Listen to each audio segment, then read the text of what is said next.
31 मे जागतिक तंबाखू विरोधी दिन। नमस्कार, मी अनुश्री आणि तुम्ही पाहत आहात कलाकार दिन विशेष।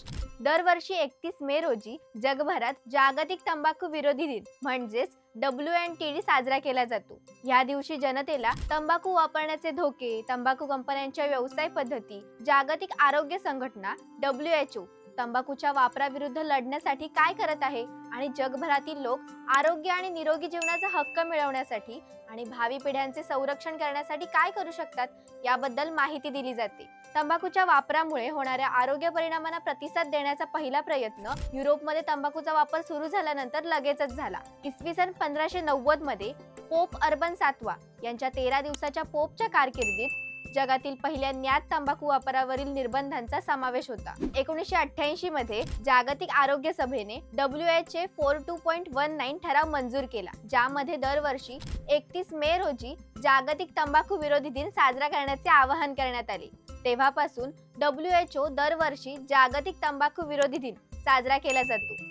2003 मध्ये भारताने सिगारेट आणि इतर तंबाखू उत्पादने, जाहिरातींवर बंदी, व्यापार आणि वाणिज्य, उत्पादन, पुरवठा आणि वितरण यांचा नियमन कायदा 2003 मंजूर केला, ज्याने तंबाखू उत्पादनांच्या जाहिरातींवर बंदी घातली, सार्वजनिक ठिकाणी धूम्रपान करण्यास बंदी घातली आणि तंबाखू उत्पादनांच्या व्यापारावर इतर नियम लागू केले।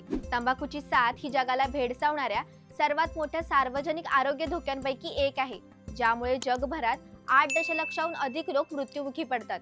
यापैकी 7 दशलक्षाहून अधिक मृत्यू थेट तंबाखूच्या वापरामुळे होतात, तर सुमारे 1.3 दशलक्ष धूम्रपान न करणाऱ्यांचा मृत्यू पॅसिव्ह स्मोकिंगमुळे होतो। तर दरवर्षी भारत देशात जवळपास 13,50,000 मृत्यू होतात।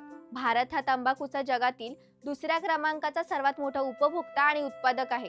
जागतिक युवा तंबाखू सर्वेक्षण 2019 अनुसार देशभरात 13 ते 15 वर्षे वयोगटातील 8.5% शालेय विद्यार्थी विविध प्रकारचे तंबाखूचे सेवन करतात। तंबाखू उत्पादनांमध्ये निकोटीन हा पदार्थ असतो, जो अत्यंत व्यसनाधीन आहे आणि तो मेंदूच्या विकासासाठी हानिकारक आहे। त्याचबरोबर तंबाखूजन्य पदार्थांमध्ये 4000 पेक्षा जास्त विषारी रसायने आढळून आली आहेत। तंबाखूजन्य पदार्थांच्या सेवनामुळे हार्ट अटॅक, तोंडाचा cancer, lung cancer, TB, blood pressure, paralysis यांसारखे कितीतरी भयानक आजार होतात। तोंडाच्या कॅन्सरमध्ये तर भारताचा पहिला नंबर आहे। राष्ट्रीय तंबाखू नियंत्रण कार्यक्रमाचा भाग म्हणून भारत सरकारच्या आरोग्य व कुटुंब कल्याण मंत्रालयाने अल्पवयीन व युवा वर्गातील लोकसंख्येला तंबाखूचे सेवन करण्यापासून परावृत्त करण्यासाठी तंबाखू मुक्त शैक्षणिक संस्था मार्गदर्शक सूचनावली जारी केली आहे। तंबाखूच्या साथीला तोंड देण्यासाठी WHO framework convention on tobacco control म्हणजेच WHO FCTC स्वीकारले।